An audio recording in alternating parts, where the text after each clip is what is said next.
जय श्री कृष्ण। आज 33वें श्लोक से हम लोग अपनी यात्रा शुरू करेंगे। अभी तक के श्लोक में उन्होंने धर्म युद्ध में लाभ दिखलाने के बाद अब इस युद्ध को ना करने से क्या हानि है, यह बतलाते हुए भगवान श्री कृष्ण अर्जुन को युद्ध के लिए उत्साहित करने का प्रयास कर रहे हैं। जो इसमें 33वां श्लोक है। अथ चेतत्तमिमं धर्म्यं संग्रामं न करिष्यसि ततः स्वधर्मं कीर्तिं च हित्वा पापं वाप्स्यसि। किंतु यदि तू इस धर्मयुद्ध को नहीं करेगा तो स्वधर्म और कीर्ति को खोकर पाप को प्राप्त होगा। यहाँ भगवान ने बतलाया है कि ये जो युद्ध है वह धर्ममय युद्ध है।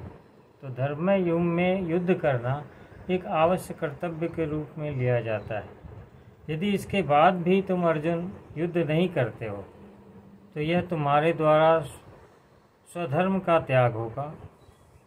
और अभी तक अनेक युद्धों में जो तुमने विजय के कारण कीर्ति कमाई है वह कीर्ति भी नष्ट होगी और युद्ध अपने आवश्यक कर्म के त्याग का जो पाप लगना है वह भी तुमको लगेगा।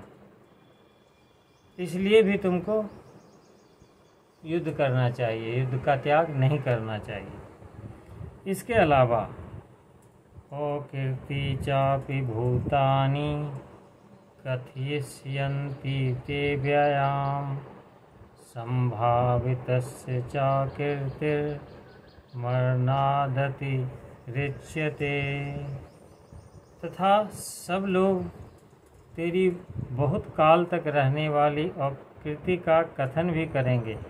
माननीय पुरुषों के लिए अपकीर्ति मरण से भी बढ़कर है। ऐसा नहीं है कि तुम्हें स्वधर्म का नाश करने का पाप लगेगा। ऐसा भी नहीं है कि ये कीर्ति तुम्हारी नष्ट हो जाएगी। साथ ही साथ देवता ऋषि आदि लोग तुम्हारी बहुत प्रकार से निंदा करेंगे। और ये निंदा ऐसी नहीं है कि जो एक बार करके ख़त्म हो जाती है। ये अनंत काल तक के लिए तुम्हारी निंदा होती रहेगी। और जो संसार में ऐसे लोग हैं जो अपने समय में किसी वजह से प्रसिद्ध हैं तो उनके लिए यह अपकीर्ति उनके मरण से भी बढ़कर दुखदाई हो जाती है। अतएव जब ऐसी अकीर्ति होगी तब तुम उसे सहन नहीं कर सकोगे, क्योंकि तुम अभी संसार में एक बड़े शूरवीर और श्रेष्ठ पुरुष के नाम से विख्यात हो। आकाश से पाताल तक तुम्हारी अभी प्रतिष्ठा है। इसके अलावा भयादरनादुपरितं मंस्यन्ते त्वां महारथा येषां च त्वं बहुमतो भूत्वा यास्यसि लाघवम्। और जिनकी दृष्टि में तू बहुत पहले सम्मानित हुआ करता था अब उनकी नज़र में तुम लघुता को प्राप्त होगे। यानी इसके पहले जितने भी महारथी लोग तुम्हारी शूरवीरता के कारण तुम्हारी इज्जत किया करते थे अब तुम उसकी दृष्टि में गिर जाओगे। वो तुमको कायर समझने लगेंगे। बेशक ही तुम स्वजनों के वध से पाप के डर से अपने युद्ध का त्याग कर रहे हो, लेकिन बाकी लोग जो हैं वो ये बात नहीं मानेंगे। वो तो यही कहेंगे कि युद्ध से भयभीत होकर तुम प्राण बचाने के लिए ही इस युद्ध का त्याग कर रहे हो। ऐसी परिस्थिति में भी युद्ध ना करना तुम्हारे लिए किसी प्रकार भी उचित प्रतीत नहीं होता है। अब अगले श्लोक में कहते हैं ओवाच बांधाश्च बहुना वदिष्यन्ति तवाहिता निंदनतस्तव सामर्थ्यम ततो दुःखतरं नु किम्। तेरी बैरी लोग तेरे सामर्थ्य की निंदा करते हुए तुझे बहुत से ना कहने योग्य वचन कहेंगे। इससे बहुत दुख और क्या होगा। इसके पहले भगवान ने ये तो कह दिया है कि संसार में तुम्हारी अपकृति होगी, सभी लोग तुम्हारी निंदा करेंगे। वो निंदा तो समझ में आती है, लेकिन जिससे हमारा बैर भाव है, जो हमारा अहित चाहने वाले हैं, हमारी हानि से जिसको हर्ष होता हो, वैसे ही वे बैरी जो दुर्योधन वगैरह हैं, वो तुम्हारे बल पराक्रम और युद्ध कौशल आदि की निंदा करते हुए तुम पर भांति भांति के औसह बागबानों की वर्षा करेंगे। वे तो यही कहोगे कि अर्जुन कहाँ का वीर है, वह तो जन्म का ही नपुंसक है, उसके गांडीव धनुष और उसके पौरुष को धिक्कार है। अतएव तुम जो युद्ध के त्याग में सुख समझ रहे हो और युद्ध करने में दुख मान रहे हो, यह तुम्हारी भूल है। युद्ध का त्याग करने में ही तुम्हारे लिए सबसे अधिक दुख है। इस प्रकार से बहुत से हेतुओं को दिखलाकर युद्ध न करने में अनेक प्रकार की हानियों का वर्णन करने के बाद अब भगवान युद्ध करने में दोनों तरह से लाभ दिखलाते हुए अर्जुन को युद्ध के लिए तैयार होने की आज्ञा देते हैं, जिसमें 37वां श्लोक है। हतो वा प्राप्स्यसि स्वर्गम जित्वा वा भोक्ष्यसे महिम् तस्मादुत्तिष्ठ कौन्तेय युद्धाय कृत निश्चयः। या तो युद्ध में मारा जाकर स्वर्ग को प्राप्त होगा और संग्राम में जीतकर पृथ्वी का राज्य भोगेगा। इस कारण हे अर्जुन, तो युद्ध के लिए निश्चय करके खड़ा हो जा।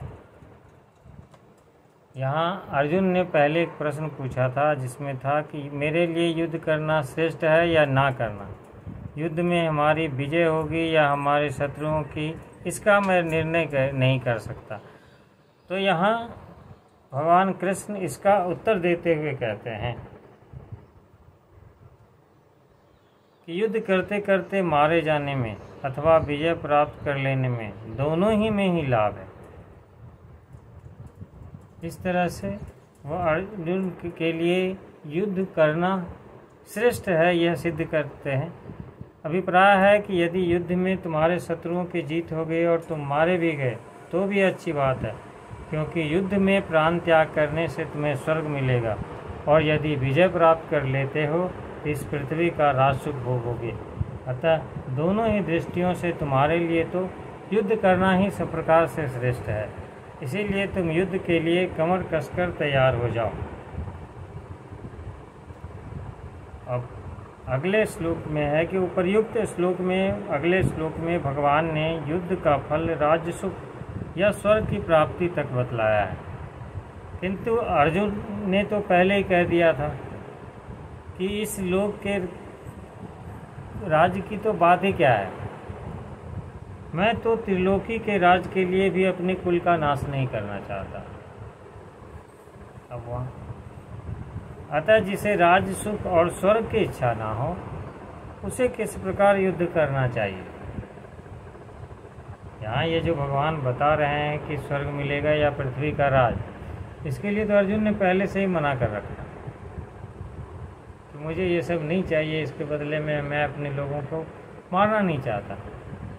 तो ऐसे लोगों को किस तरह से समझाया जाए युद्ध के लिए, वहाँ वो ये श्लोक कह रहे हैं। सुख दुखे समय कृत्वा लाभालाभो जया जयो ततो युद्धाय युजस्व नैवं पापं वाप्स्यसि। जय पराजय, हानि लाभ और सुख दुख को समान समझकर इसके बाद युद्ध के लिए तैयार हो जा। इस प्रकार युद्ध करने से तू पाप को नहीं प्राप्त होगा। युद्ध में होने वाले जय पराजय, लाभ हानि और सुख दुख में किसी भी तरह की भेद बुद्धि का ना होना, उसके कारण मन में जो राग, द्वेष और हर्ष, सुख आदि के कारण जो ये इस तरह के भाव उत्पन्न होते हैं, उनको नष्ट करना इसका मकसद है। यदि तो यहाँ भगवान यह समझाना चाहते हैं कि यदि तुमको राजसुख और स्वर्ग की इच्छा नहीं है तो युद्ध में होने वाले विषम भाव का सर्वथा त्याग करके उपर्युक्त प्रकार से युद्ध के प्रत्येक परिणाम में सम होने के बाद तुमको युद्ध करना चाहिए। ऐसा युद्ध सदा रहने वाली परम शांति को देने वाला होता है। यानी ऐसा नहीं है कि तुमको युद्ध में विजय के लिए युद्ध करना है, हारने के लिए युद्ध करना है। युद्ध आवश्यक है। यहाँ युद्ध एक आवश्यक कर्म के रूप में तुम्हें प्राप्त हो गया है, इसलिए तुम्हें हार जीत की चिंता से अलग, क्योंकि ये तुम्हारा कर्म बन गया है, इसीलिए करना ही है। उसमें हार जीत की, हानि लाभ की का आशा त्याग करके अपने कर्तव्य कर्म के रूप में, निष्काम कर्म के रूप में इसको करना चाहिए। तो जब इस प्रकार से युद्ध करने पर तुम्हें किंचित मात्र भी पाप नहीं लगेगा, अर्थात तू शुभाशुभ कर्म बंधन पाप से भी सर्वथा के लिए मुक्त हो जाएगा। यह 38वां श्लोक है। आज की यात्रा हम यहीं विराम देते हैं। अगले यात्रा पर फिर 39वें से शुरुआत करेंगे। नमस्कार। जय श्री कृष्ण।